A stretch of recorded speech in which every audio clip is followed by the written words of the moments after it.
Hi folks, welcome to another One Fan Too Many Topics videocast. I am talking today about further into the topic of his Twitter exposure and expose pages and exposed pages.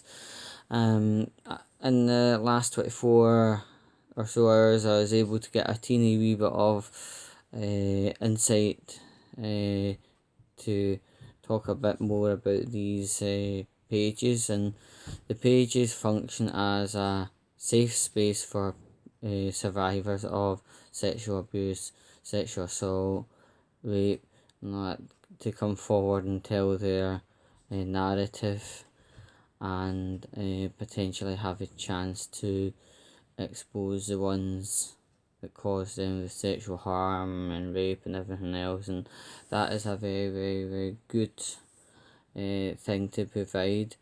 I also believe that a safe space, if it's going to be a safe space, when these people come forward and tell their most harrowing scenario, the victims should have their name anonymised, and also if the narrative of what the victim is talking about gets to a level of extremely graphic, the admin should, by right, censor it away, just keeping the general what happened. And what happens is somebody pours out their heart to the exposure and expose pages, and the admin, when they receive the email, or well, a DM, right, all they do is the lock and home screen button, which is a screen grab, and they just upload the screen grab without any form of maybe checking it over or censoring the worst stuff out. And I think that's an extreme worry. I am fully on board with naming and shaming, the abusers, 100%. But I just don't think it's right also naming potentially the victim and having a full description of what had happened. I think that's wrong, and I honestly hope that, see, because the pages that remain are in their infancy, this little bit of feedback can actually go and help the admins kind of slightly change things, just change it a wee bit.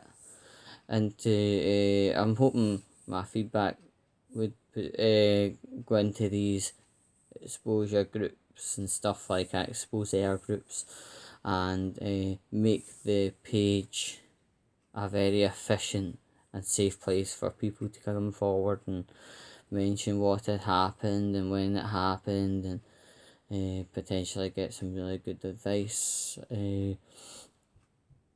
I'm still kind of a bit skeptical about Twitter, because Twitter, as you know, is a big, massive public wall, and as soon as you put whatever onto Twitter, there's no going back, kind of thing. There's no privacy, at least with Facebook, there's some kind of setting or something, but there's nothing. There's absolutely nothing, and that's my privacy concern. But as I say, I hope, because the pages are all in their infancy, the ones that remain,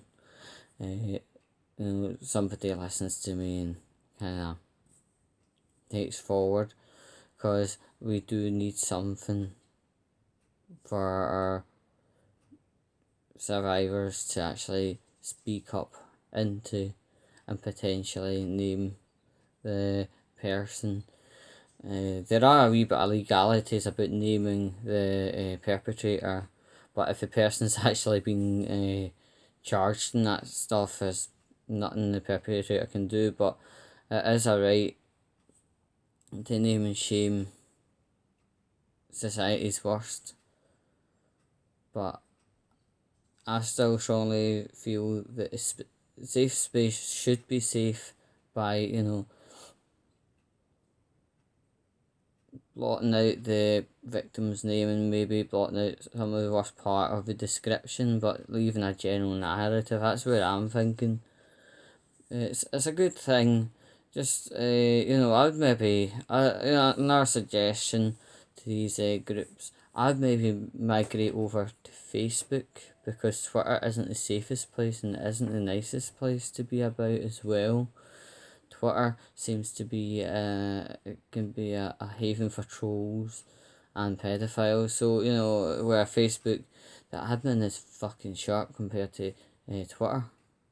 But anywho, that's where I want to say, and catch you all.